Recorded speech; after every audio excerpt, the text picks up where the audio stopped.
রাজধানী মোহাম্মদপুরে কবজিঘাটা গ্রুপের অন্যতম প্রধান সহযোগী সন্ত্রাসী মাদক ব্যবসায়ী চাঁদাবাজ এবং কিশোর গ্যাং লিডার মোহাম্মদ বাবু খান ওরফে টুন্ডা বাবু 31 টুন্ডা বাবুকে যৌথ অভিযান পরিচালনা করে গ্রেপ্তার করা হয়েছে। আমরা গ্রেপ্তার করেছি র্যাব 2 এবং র্যাব 6 যৌথভাবে অভিযান পরিচালনা করে আমরা গ্রেপ্তার করি। এটার বিষয়ে আমরা আরও বিস্তারিত অবহিত করব।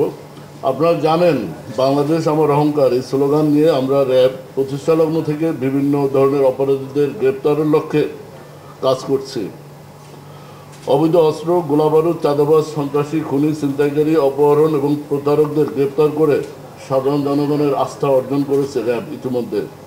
এছাড়া মাদকের ভয়াল বিস্তার রোধে র্যাব নিয়মিত মাদক বিরোধী অভিযান পরিচালনা করে যাচ্ছে। আপনারা জানেন মাদকের চোরাচালান, চোরা কারবারি, চোরাচালানের রুট পর্যন্ত আমরা বিভিন্ন অভিযান পরিচালনা করি। 5 আগস্ট থেকে আজ পর্যন্ত র্যাব 2 মোহাম্মদপুর, ঢাকা, তার এওয়ার এবং এওয়ারের বাইরে থেকে আমরা 68টি বিদেশি অস্ত্র উদ্ধার করেছি। আমরা প্রায় 13,000 গুলি দেশি বিদেশি উদ্ধার করেছি। মাদক, ইয়াবা, হিরোইন, ফেন্সিডিল, বিদেশি মদ উদ্ধার করেছি এবং এ সংক্রান্তে প্রায় 700-র অধিক আসামি গ্রেপ্তার করেছি। আপনারা জানেন সম্প্রতি মোহাম্মদপুরে অবস্থিত জেনেভা ক্যাম্পের শীর্ষ মাদক ব্যবসায়ী সন্ত্রাসী চাঁদাবাজ ভুইয়া সোহেল ওরফে বুনিয়া সোহেল এবং মাদক ব্যবসায়ী চুয়া সেলিম, এই 2 শীর্ষ সন্ত্রাসীকে আমরা গ্রেপ্তার করে আইনের আওতায় নিয়ে আসছি। এই জেনেভা ক্যাম্প একটি মাদকের স্বর্গরাজ্য ছিল। এই 2 টপ মাদক ব্যবসায়ীর পতনের পর মাদকটা অনেক নিয়ন্ত্রণ, জেনেভা ক্যাম্পে মাদক ব্যবসা এখন অনেকটা নিয়ন্ত্রণে। All time Roma. Taste it, love it. আপনারা জানেন মোহাম্মদপুর আদাবরে আলোচিত শীর্ষ সন্ত্রাসী কবজিঘাটা আনোয়ার যে এলাকার সাধারণ জনগণের মনে একটা আতঙ্ক ত্রাস তৈরি করেছিল, আমরা সে আনোয়ারকে গ্রেপ্তার করে আইনের আওতায় নিয়ে এসেছি।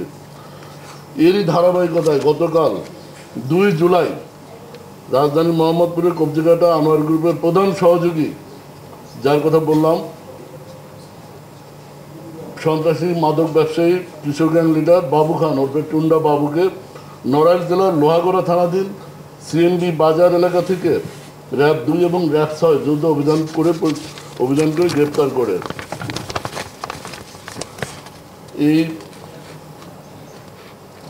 টুন্ডা বাবু এর বিস্তৃত ইতিহাস আপনারা জানেন।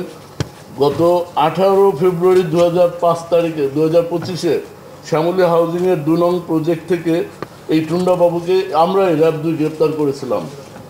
ওই সময় সামুরাই, ছুরি এবং কিশোর গ্যাংয়ের সদস্যের সাথে সে প্রায় শোডাউন করত। এই 2 তারিখে তার একটা শোডাউন ছিল এবং বিভিন্ন চ্যানেল তার এই যে চাঁদাবাজি সন্ত্রাসী কার্যকলাপের শোডাউনের ভিডিও নিয়ে আপনারা অনুসন্ধানী রিপোর্ট প্রকাশ করেছিলেন এবং এই রিপোর্ট ফুটেজ সামাজিক যোগাযোগ মাধ্যমে ভাইরাল হয়।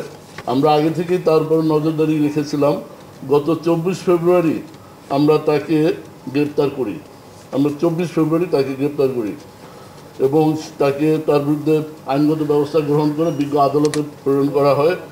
কিন্তু দুঃখের বিষয় 2 মাস 10 দিন পরে 5ই মে সে আবার ছাড়া পায় এবং ছাড়া পেয়ে এলাকায় এসে সে একইভাবে আবার সেই পূর্বের যে সন্ত্রাসী কার্যকলাপ, কিশোরগঞ্জকে নেতৃত্ব দেওয়া, মাদক ব্যবসার চাঁদাবাজি এবং কবজিঘাটা আনোয়ারের অনুপস্থিতিতে তার শূন্য জায়গা পূরণ করার জন্য সে আরও দ্বিগুণ বেগে এলাকায় সন্ত্রাসী কার্যক্রম শুরু করে। এবং আপনারা জানেন যে এরপর থেকে আমরা তাকে গ্রেপ্তারের জন্য তাকে অনুসরণ করি এবং গতকাল আমরা তাকে গ্রেপ্তার করতে সক্ষম হই। গত 29 জুন মাসে এই টুন্ডাবাবু মাদক ব্যবসায়ী রাজুকে এবং তার সহযোগীদের দেশীয় অস্ত্র দিয়ে কুপিয়ে মারাত্মক জখম করে। তার বিরুদ্ধে এ যাবৎ এবং এছাড়াও 30 জুন সে আদাবর থানায় টুন্ডাবাবুর সহযোগীদের বিরুদ্ধে একাধিক মাদক ব্যবসায়ীকে হত্যা চেষ্টার অভিযোগে মামলা রেকর্ড করা হয়। তার বিরুদ্ধে এ যাবৎ মোহাম্মদপুর আদাবর অন্যান্য থানা এলাকায় 4টি হত্যা মামলা, 2টি ডাকাতি মামলা, 2টি মাদক মামলা এবং 2টি দস্যুতা মামলা রয়েছে।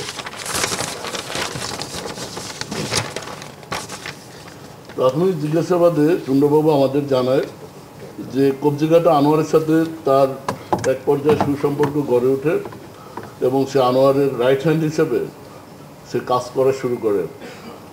আনোয়ারের নির্দেশে মোহাম্মদপুর, আদাবর এবং পার্শ্ববর্তী থানা এলাকায় চাঁদাবাজি, মাদক ব্যবসা, ভূমি দখল, ভূমিদস্যু, হত্যা চেষ্টা, ডাকাতি, ছিনতাই, চুরি এসব অপকর্ম সে করে বেড়াতো। তার সবচেয়ে বড় যে অপরাধ প্রবণতা, মডাস অপারেন্ডি, সেটা হলো সে নির্বিচারে চাপাতি চালায়। নির্বিচারে শিশু, মহিলা, বৃদ্ধ যাকে যেখানে পায় টার্গেট পেলে সে রিক্সা থামিয়ে, গাড়ি থামিয়ে নির্বিচার নৃশংসভাবে চাপাতি ব্যবহার করে, সামুরাই দিয়ে কোপায়, যেগুলো সামাজিক যোগাযোগ মাধ্যমে ভাইরাল হলে জনমনে আতঙ্ক তৈরি হয়, অলরেডি হয়েছে। আমরা এই ভয়ানক সন্ত্রাসীকে এর আগেও একবার গ্রেপ্তার করেছি, আজকে আবার আমরা গ্রেপ্তার করে তার বিরুদ্ধে সর্বোচ্চ আইনি ব্যবস্থা গ্রহণ করা হবে।